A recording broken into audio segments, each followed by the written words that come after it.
Friends, बिना किसी देरी के शुरू करते हैं आज की अपनी इस बेहतरीन वीडियो को। अगर आप भी अपनी इंग्लिश को इम्प्रूव करना चाहते हो और इंग्लिश अच्छे से बोलना चाहते हो तो बस इस वीडियो को एंड तक जरूर देखना।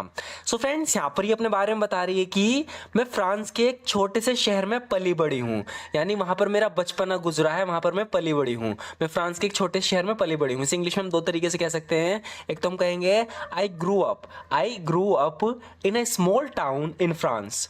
आई grew up in a small town in France, यानी मैं फ्रांस के एक छोटे शहर में ग्रो अप हुई हूँ, यानी पली बड़ी हूँ। या हम कहेंगे I was brought up in a small French town. I was brought up in a small French town. इसका मतलब है कि मैं फ्रेंच के एक छोटे शहर में, यानी फ्रांस के एक छोटे से शहर में पली बड़ी हूँ।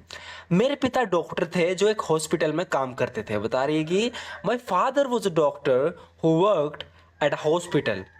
My father was a doctor who worked at a hospital. यानी मेरे पिता डॉक्टर थे जो एक हॉस्पिटल में काम करते थे। My father was a doctor who worked at a hospital.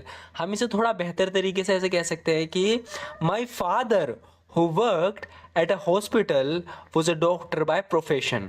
यानी जो मेरे पिता थे वो प्रोफेशन से डॉक्टर थे, यानी उनका काम डॉक्टर था, उनका काम डॉक्टर का था, वे लोगों का इलाज करते थे। was a doctor by profession। तो बता रही कि मैं फादर, मेरे पिता who worked at a hospital, जो हॉस्पिटल में काम करते थे, वो जो doctor by profession, way profession से डॉक्टर थे, यानी पेशे से डॉक्टर थे। प्रोफेशन का मतलब पेशा, वे पेशे से डॉक्टर थे। जबकि मेरी माँ स्कूल टीचर थी। While my mother was a school teacher. While my mother was a school teacher, जबकि मेरी माँ एक स्कूल टीचर थी। While my mother was a school teacher, जबकि के लिए हम वेयर एज का भी यूज करते हैं। Whereas my mother was a school teacher, जबकि मेरी माँ स्कूल टीचर थी। Where is my mother was a school teacher. तो यहाँ जबकि के सेंस में हम दो का यूज करेंगे, या तो हम वाइल का करेंगे, while my mother was a school teacher, या where is my mother was a school teacher. दोनों का मतलब एक ही, जबकि मेरी माँ स्कूल टीचर थी। मेरा ना तो कोई भाई था और ना ही कोई बहन। मैं अपने माता पिता की इकलौती औलाद थी। बता रही कि I had neither a brother NOR a sister. I was my parents only child. I had neither a brother और अ सिस्टर, यानी ना तो मेरा कोई भाई था ना बहन थी। I was my parents only child, मैं अपने माता पिता की इकलौती औलाद थी। मैं अपने माता पिता के साथ खुशी खुशी रहती थी। इंग्लिश में हम कहेंगे I happily lived with my parents. I happily lived with my parents, यानी मैं अपने माता पिता के साथ खुशी खुशी रहती थी। I happily lived with my parents. या हम ऐसे बोल सकते हैं I was happily residing with my parents, यानी मैं अपने माता पिता के साथ खुशी खुशी रह रही थी। इसे हम इंग्लिश में ऐसे बोलेंगे आई was happily residing with my parents.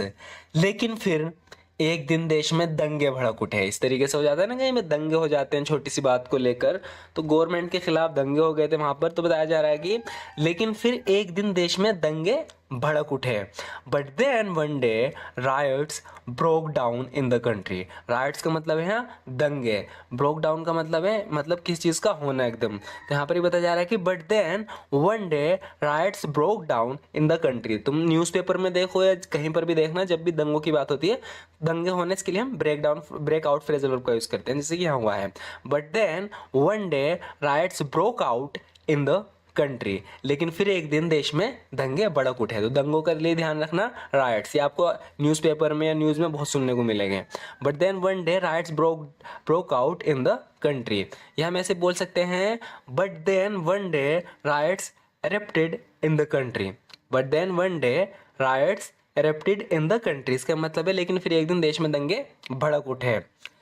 अब यहाँ पर इसको बोलने का एक और तरीका है, हम ऐसे भी कह सकते हैं हाउएवर वन डे, हालांकि एक दिन violence broke out across the country. इसका मतलब है हालांकि एक दिन पूरे देश में दंगे यानी वॉयलेंस होने लगा, लोग एक दूसरे से लड़ने लगे, मारने लगे। आगे बोल रही है कि देश के हालात बिगड़ गए थे, लोगों ने तोड़ फोड़ करना शुरू कर दिया था। इंग्लिश में हम बोलेंगे द कंट्रीज सिचुएशन हैड डिटेरियोरेटेड। बिगड़ने के लिए मैंने पहले बताया था हम डिटेरियोरेट वर्ड का यूज़ करते हैं, तो यही बताया जा रहा है कि द कंट्रीज सिचुएशन यानी जो देश के हालात थे हैड डिटेरियोरेटेड, वे डिटेरियोरेटेड हो गए थे यानी बिगड़ चुके थे सिग्निफिकेंटली, बहुत बड़े पैमाने पर। एंड पीपल और लोग had started engaging in acts of violence and vandalism. Vandalism का मतलब होता है तोड़ फोड़ करना, किसी प्रॉपर्टी को तोड़ना, गाड़ियों में आग लगाना, इन सब के लिए वेंडलिज्म का हम यूज़ कर सकते हैं। तो यहाँ पर ही बता रही कि the country's situation had deteriorated significantly यानी देश के हालात बहुत बड़े पैमाने पर बिगड़ चुके थे। And people had started engaging in acts of violence and vandalism, और जो वहाँ के लोग थे उन्होंने क्या करना शुरू कर दिया था, वायलेंस एंड वेंडलिज्म यानी तोड़फोड़ करनी शुरू कर दी थी।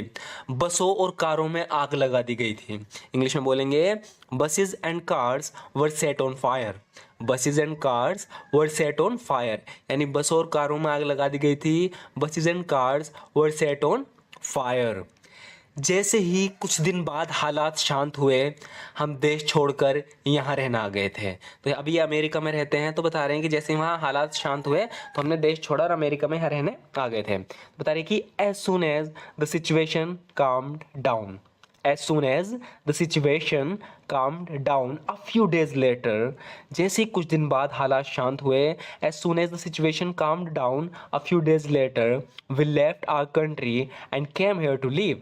We left our country, हमने अपना देश छोड़ा and came here to live। बता रही कि as soon as the situation calmed down a few days later, कुछ दिन बाद जैसे हालात ठीक हुए, वी लेफ्ट आवर कंट्री, हमने अपना देश छोड़ा, and came here to live, और यहाँ रहने आ गए। हम ऐसे भी कह सकते हैं कि the moment things settled down, the moment things settled down, इसका मतलब है जैसे जो चीज़ें थी, जहाँ हालात थे वो सेटल डाउन हुए, शांत हुए, we decided to leave the country, हमने देश छोड़ने का फैसला किया, and move here to stay, और यहाँ रहने आ गए।